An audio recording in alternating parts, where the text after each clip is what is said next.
Φίλες και φίλοι του Ex Libris, καλώς ήρθατε και σε αυτό το επεισόδιό μας.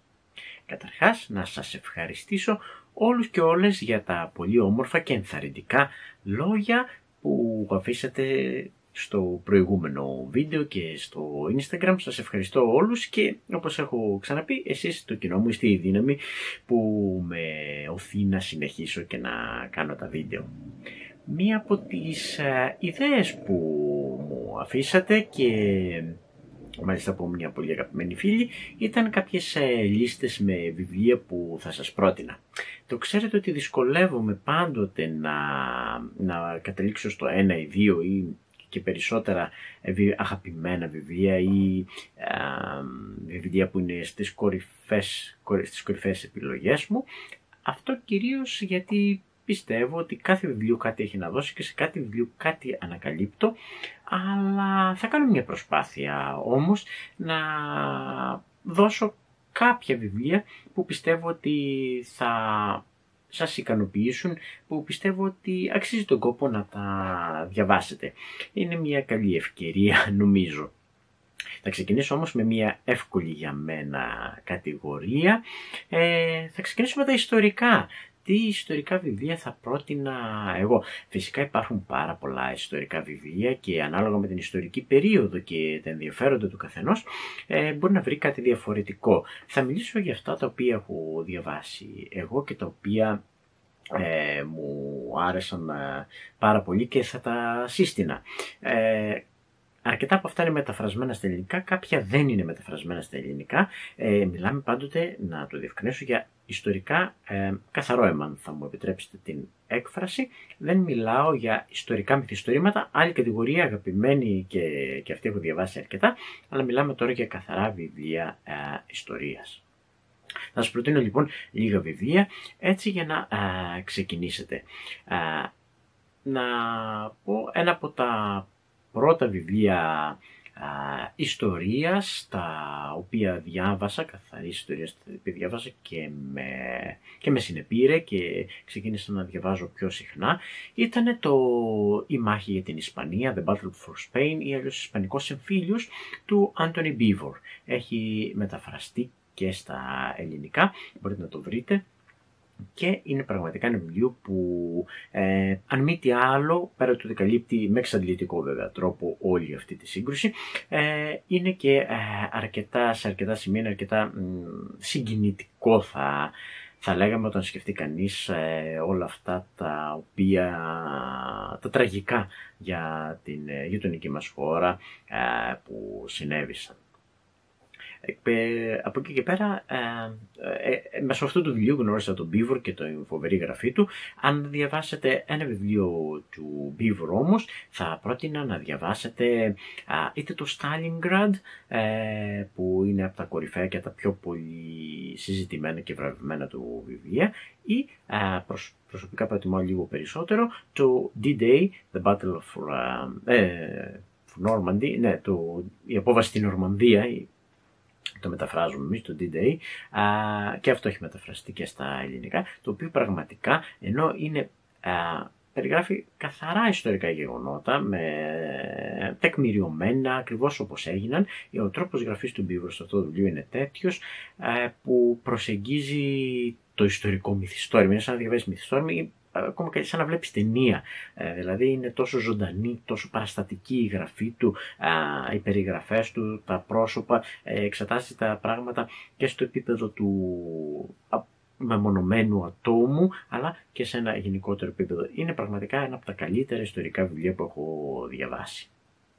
Μετά ένα άλλο βιβλίο που δεν πάω να το συστήνω, δεν έχει μεταφραστεί ακόμα, τουλάχιστον όσο ξέρω, στα ελληνικά, αλλά πάμε σε ένα άλλο θέατρο, πάμε στον Πρώτο Παγκόσμιο Πόλεμο και εκεί, αν θα διαβάσετε ένα βιβλίο για τον Πρώτο Παγκόσμιο Πόλεμο, διαβάστε το The Guns of August, τα κανόνια του Αυγούστου, της Barbara Tuchman. Είναι βραβευμένο και με βραβείο Pulitzer, όπως έχω δει. Πραγματικά, αν διαβάσετε αυτό το βιβλίο, πέρα που θα σας ανοίξει η όρεξη για να διαβάσετε και άλλα για τον Πρώτο Παγκόσμιο Πόλεμο, πιστεύω θα έχετε αποκτήσει μια πολύ γερή βάση για να κατανοήσετε κάποια πράγματα για το πώς και γιατί αυτού του πολέμου. Και μια και είμαστε στα πώς και τα γιατί, ξαναπετάγουμε στο Δεύτερο Παγκόσμιο πόλεμο. Πολύ γνωστός συγγραφέας, Ian Kershaw, Fateful Choices, μοιραίες επιλογές, έχει μεταφραστεί και στα ελληνικά, πολύ γνωστός ο Ian Kershaw, κυρίως από τη βιογραφική του προσέγγιση στον Χίτλερ, αλλά και από άλλα βιβλία του. Όμως το Fateful Choices, μοιραίες επιλογές, είναι πάρα πολύ καλό, γιατί αναλύει κάποιες από τις αποφάσεις που πήραν οι ηγέτες του Δευτέρου Παγκοσμίου Πολέμου. Έχει και ένα κεφάλαιο που αφορά τη δική μας περίπτωση, τον Ελληνοϊταλικό πόλεμο. Έχει εξαιρετικό ενδιαφέρον να το διαβάσετε. Από εκεί και πέρα, υπάρχουν πολλές ιστορικές περίοδοι, άγγιξε λίγο τους δύο μεγάλους πολέμους. Ένα που καλύπτει τη μεγαλύτερη ιστορική περίοδο και το συστήνω οπωσδήποτε σε όλους τους φίλους στην Ελλάδα, είναι το βιβλίο του Μαρκ Μαζάουερ, Θεσσαλονίκη, η πόλη των φαντασμάτων, Σαλόνικα, The City of Ghosts. Είναι πραγματικά ένα βιβλίο που σε βάζει στην πραγματική ιστοριογραφία, στην πραγματική ιστορική σκέψη, όσο και αν αυτά που γράφει ο Μαζάουερ σε άλλους αρέσουν, σε άλλους δεν αρέσουν, υπάρχουν φυσικά αντικρουόμενες απόψεις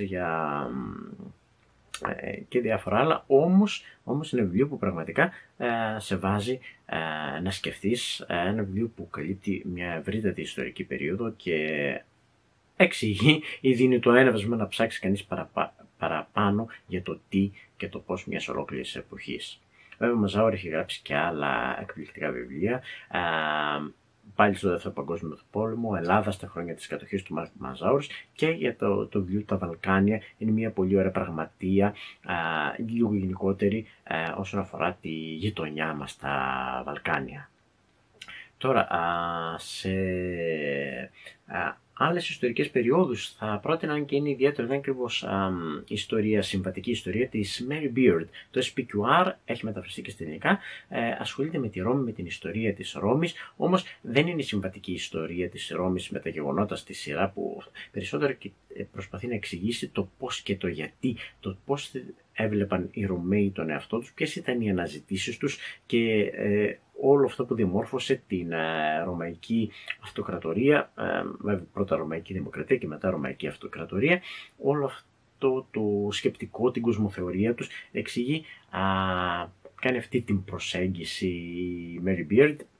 Το βιβλίο όμως βοηθάει αν ήδη ξέρετε τα βασικά της ρωμαϊκής ιστορίας, επομένως με μία μικρή επιφύλαξη για το πόσο κάνει για τελείως αρχάριους. Τώρα, σε άλλες ιστορικές περιόδους δεν μπορώ να πω ότι έχω κάτι να σας προτείνω με το χέρι στην καρδιά που λένε. Έχω διαβάσει διάφορα, δεν έχω μείνει τελείως ικανοποιημένο από κανένα. Αφενός με την αρχαία ιστορία λίγο πολύ την γνωρίζουμε, είναι και η απόσταση τέτοια που δεν μπορούμε να μιλήσουμε με τη σαφήνεια. Βεβαίως, αν θέλετε, διαβάστε το Ξενοφόντα, το Κύριο Ανάβαση, τα δύο βιβλία του, το Κύριο Ανάβαση και το δεύτερο, τη συνέχεια της Κύριο Ανάβαση, την Κάθοδο των Μυρίων, όλα μαζί, Κύριο Ανάβασης λέγονται. Πραγματικά αξίζει τον κόπο και είναι όσο πιο κοντά στα ιστορικά γεγονότα μπορεί να είναι κανείς, ασχέτως αν έχουν περάσει τόσα χρόνια. Αυτά για η αρχή, να το πω έτσι. Υπάρχουν και άλλα βιβλία. Ένα γενικό βιβλίο για την ιστορία που θα σύστηνα επίσης από Έλληνες. Κοιτάξτε, υπάρχουν, διστάζω να έχω διαβάσει κάποια που μου άρεσαν, διστάζω να προτείνω όμως, γιατί υπάρχουν διάφορες απόψεις. Τα πάντα δυστυχώς τα χρωματίζουμε